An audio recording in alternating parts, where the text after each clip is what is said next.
Gente, todas as transformações que a gente espera que o Brasil faça e precisa fazer estão subordinadas a eleições, né? O nosso calendário é repleto de eleições. Tem as eleições das quais a gente participa, que são duas, as eleições das quais a gente acabou de participar, as municipais, as eleições nacionais, presidente, governadores, né, deputados federais e estaduais também e senadores, e as eleições das quais a gente não participa, que é uma eleição meio chata até pra gente, mas que tem grande significado, grande importância. É a eleição para os presidentes das casas legislativas, né? Os prefeitos enfrentam essa eleição, os governadores enfrentam essa eleição e os presidentes da República enfrentam essa eleição.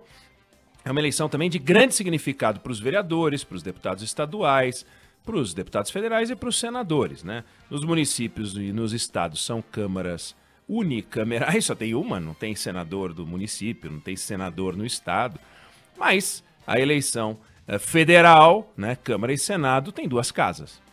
Das duas casas, a casa mais importante é a Câmara dos Deputados, né? Foi de lá que saiu Ulisses Guimarães, foi lá que ele fez a sua história, foi lá que presidiu o Luiz Eduardo Magalhães, o Aldo Rebelo, o Michel Temer, que foi 3 vezes presidente da Câmara. Ninguém foi 3 vezes presidente da Câmara depois da redemocratização. O Ulisses até foi antes da redemocratização e somando o que ele foi depois. A gente teria que voltar na história para achar quem foi 3 vezes. E a gente vai ter a eleição agora, que é muito importante para presidente da Câmara, né? Você teve figuras exóticas como presidente da Câmara também, né? Severino Cavalcante, Eduardo Cunha, não é exatamente exótico, era só um grande ladrão. Mas é uma eleição importante para o governo. O Bolsonaro acompanha com muito interesse. Aliás, curiosidade, o presidente Bolsonaro foi candidato a presidente da Câmara 3 vezes. E na última delas, que ele perdeu justamente para o Rodrigo Maia, em 2017, ele teve 4 votos. Depois virou essa máquina de 58 milhões de votos, mas ele teve 4 quando ele tentou ser presidente da Câmara dos Deputados. E por que essa guerra é pesada assim? Acho que é importante a gente entender o funcionamento, né? Por que essa guerra é tão pesada? Hoje de manhã eu conversei com o ex-presidente da República e ex-presidente da Câmara 3 vezes, o Michel Temer. Mas, presidente, por que é uma casa tão mais importante do que o Senado, né? Por que essa disputa é tão mais importante? A gente lembra que o presidente da Câmara é o substituto do presidente da República na ausência do vice. A gente lembra que em 2 ocasiões o Brasil teve como vice-presidente da República, recente, o presidente da Câmara, né? No governo Itamar Franco e no governo Dilma Rousseff, que foi empichada, assumiu o presidente Michel Temer e o Rodrigo Maia virou o vice-presidente da República. Então é uma casa só por isso importante. Também determina a pauta da Câmara, mas até aí o presidente do Senado também determina a pauta do Senado Federal. E o presidente Temer começou a listar alguns motivos que tornam essa eleição muito especial para o presidente da República e para os deputados federais. E também de muito interesse para a gente, porque afinal, se esse camarada que ganhar não tocar as coisas como deve, quem vai pagar a conta somos nós. Ele vai passar, fica 2 anos, né? Se fizer uma gestão boa, posto que essa eleição agora é para a segunda metade do mandato, pode ser até presidente na próxima legislatura. Aconteceu isso com o presidente Temer nas 2 primeiras vezes. Ele ficou os 2 últimos anos da legislatura, de uma legislatura, e os 2 primeiros anos da seguinte. Isso pode. Bom, o primeiro motivo que o presidente Temer listou, e é importante, é que esse cargo, o presidente do Senado tem 3 senadores por estado, né? São 3, digamos, agentes políticos num determinado estado, mas são figuras sem muito contato com a base do estado, porque você pegam votos no estado todo. Já os deputados são figuras que comandam regiões, comandam grupos sindicais, são ligados a categorias.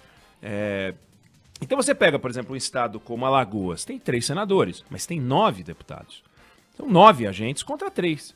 Pega um estado como Goiás, 17 deputados contra 3 senadores. Rio Grande do Sul, 31 deputados contra 3 senadores. Rio de Janeiro, 46 deputados federais. Então é muita capilaridade. Então, comandar a casa com tantos agentes políticos dá um poder a esse presidente maior.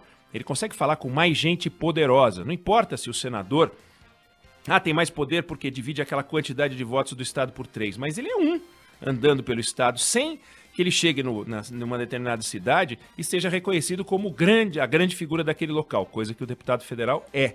Então, fechar um acordo, ter acesso ao presidente da Câmara ou ser o presidente da Câmara é uma coisa muito forte. O segundo motivo, e bem claro, bem objetivo, ele é o dono do impeachment. É lá que começa o impeachment do presidente da República. Se o presidente da Câmara não quiser, e Rodrigo Maia arquivou alguns pedidos de impeachment contra o Bolsonaro, contra o Temer. O Temer lembra que arquivou alguns pedidos tolos de impeachment contra o presidente Fernando Henrique Cardoso, por exemplo, quando ele era presidente da Câmara, e teve uns 15 pedidos, ele lembra, assim, de cabeça. O ex-presidente da Câmara, o Eduardo Cunha, ele tinha uma tentativa de acordo com o PT, porque o nome dele estava na Comissão de Ética da Câmara dos Deputados. 3 deputados do PT resolveram votar contra ele. Ele foi lá e disparou o processo de impeachment da Dilma. O presidente Temer contou isso em entrevista para Bandeirantes. Ou seja, fizesse um acordo a Dilma com o Eduardo Cunha, conseguisse costurar com os deputados do PT, talvez ela terminasse o mandato dela. Olha o poder do presidente da Câmara. Quer me destruir? Apertou um botãozinho, disparou o processo de impeachment. É poder na veia. O presidente do Senado não pode fazer isso, porque o processo de impeachment começa na Câmara dos Deputados. Então quem conduz é ele. Esse é o segundo motivo, muito importante. O terceiro motivo, os processos legislativos todos, a não ser aqueles que nascem do Senado, começam na Câmara. Parece assim, mas então os da Câmara na Câmara, o Senado no Senado. Não. Projeto popular, por exemplo. Lei da ficha limpa, que o presidente Temer, o presidente da Câmara Temer, recebeu mais de 1,5 milhão de assinaturas. Ele botou para andar. E se ele não quisesse botar para andar? Né? Então ele botou para andar. Em 90 ou 120 dias, ele não lembra exatamente, 3 ou 4 meses, não é muito importante, mas é pouco tempo, mandou para o Senado. Se quisesse enrolar 6 meses, 1 ano, podia. Né? Que é o outro motivo. O presidente da Câmara é o dono do acelerador ou do freio dos projetos e das mudanças do Brasil. Nas mudanças que dizem respeito à esfera federal, naturalmente estadual e municipal, não. Então, se quiser sentar em cima, senta em cima. Se quiser combinar com o governo o jogo, combina o jogo com o governo. Fez isso o Temer com Fernando Henrique, presidente da República, e ele, presidente da Câmara. E se ele quisesse atrapalhar, iria atrapalhar. E se eventualmente o presidente aliado, ou ele aliado ao presidente, resolve ficar incomodado com algum ministro, com alguma coisa, se vinga no projeto, se vinga no andamento. Isso acontece. O Rodrigo Maia tem um poder extraordinário nas mãos, que vai perder a partir de fevereiro, vai surgir um outro personagem. E aí, tem um outro poder que não é um poder objetivo, mas derivado diretamente do processo legislativo, mas é evidente que ao se tornar presidente da Câmara, romarias de empresários, romarias de sindicalistas, organizações sociais de todos os tipos vão lá falar com o presidente da Câmara, que se torna uma figura muito poderosa, mas muito poderosa. E o poder informal reúne 3, 4 líderes e faz um acordo aqui ou ali. Isso o presidente da Câmara pode fazer, o Senado também. Mas como os processos começam na Câmara, é um poder extraordinário. O governo sempre tenta interferir nessa eleição, sempre. Às vezes o apoio ajuda. O presidente Temer lembra que a bênção do Fernando Henrique Cardoso para a candidatura dele para a primeira foi fundamental. Numa reunião com o então PFL hoje DEM, o presidente Fernando Henrique botou a mão no ombro do Temer e disse: "Este é o meu candidato". Virou a votação do PFL hoje DEM. Mas isso é importante. Às vezes não funciona. Em 2015, por exemplo, Eduardo Cunha derrotou o candidato da Dilma, que era o Arlindo Quinalha, que já tinha sido presidente da Câmara dos Deputados. Em 2005, por exemplo, a gente lembra como piada, mas foi uma coisa meio esquisita, a Câmara dos Deputados elegeu Severino Cavalcante, presidente da Câmara, já falecido, recentemente falecido, acabou afastado por corrupção, mas porque o governo acabou se atrapalhando numa briga interna do PT e o candidato do governo perdeu. Então, entrar na disputa faz sentido quando isso é o resultado de uma costura. Do contrário, querer bater chapa com a casa é furada. Nesse momento, o candidato apoiado pelo governo, que é o Arthur Lira, ele está com muita força.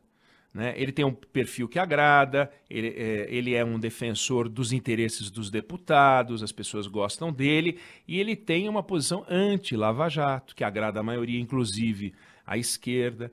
O Rodrigo Maia, que apostou as fichas dele na possibilidade de reeleição no Supremo Tribunal Federal, embora dissesse que não queria a reeleição, mas se pudesse ter a reeleição, teria uma carta na manga que ele perdeu, está correndo atrás agora para tentar estruturar uma candidatura capaz de enfrentar o Arthur Lira. É um grande desafio pela frente. Mas eu queria só realmente apresentar a importância para não parecer o seguinte, é uma eleição deles lá, pouco importa o que acontece. Não, para quem defende a reforma tributária, para quem defende a reforma administrativa, para quem defende a transformação do Brasil, para quem quer ver o Brasil melhor, mais moderno, é fundamental que isso, que um nome que vença seja favorável à transformação e que esteja, de certa forma, em harmonia com o presidente perdão, da República, porque se for só o confronto, os dois ficam se estapeando e as coisas não andam. Veja que eletricidade complicada entre esse governo destrambelhado na relação com o Congresso e a Câmara dos Deputados. É uma coisa ruim. Toda hora tem alguém do governo dando uma porrada no Rodrigo Maia, toda hora tem o Rodrigo Maia dando uma porrada em alguém do governo. Então eu queria trazer isso, é o retrato, e por essa razão eu estou hoje dentro do plenário da Câmara dos Deputados, como quem estiver vendo na rede social pode ver, não é fake não, o fato de ter um halo em volta de mim, sugerindo que isso é só um fundo, é mera enganação. A gente pode entrar com um processo de impeachment para quem não acreditar no que eu estou falando.